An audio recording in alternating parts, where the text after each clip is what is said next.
श्री शिवलीलामृत अध्याय 9 भस्म महिमा।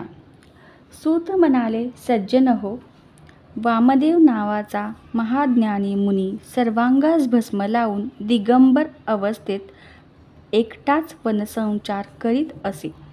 एके दिवशी भुकेने कासावीस झालेल्या एका ब्रह्मराक्षसाने त्याला खाण्यासाठी पकडले असता मुनींच्या अंगावरचे थोडेसे भस्म त्याच्याही अंगाला लागले.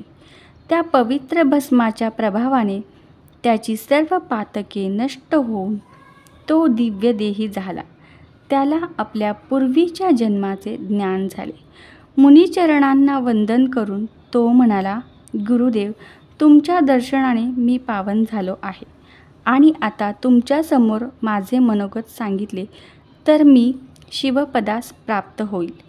मग त्या ब्रह्मराक्षसाने वामदेवाला त्याच्या स्वतःच्या दुष्कृत्याबद्दल, त्याला कोणत्या नरक यातना भोगाव्या लागतील, कोणकोणत्या जीवकोटीत जन्म घ्यावा लागेल ते सविस्तर सांगितले. त्यानंतर वामदेवाने त्याला एका पापी ब्राह्मणीच्या प्रेताला भस्माचा स्पर्श झाल्याने तो यमलोकी न जाता त्याला कैलासात कशी गती मिळाली ते सांगितले. शिवप्रणीत भस्म महात्म्यही सांगितले. भस्म प्रभावाने निष्पाप झालेल्या त्या ब्रह्मराक्षसाला कैलासात स्थान मिळाले. पुढील कथा सांगताना सूत म्हणाले, पांचाळ नरेश सिंहकेत एकदा शिकारीला गेला असताना काही भिल्लही त्याच्या समवेत होते.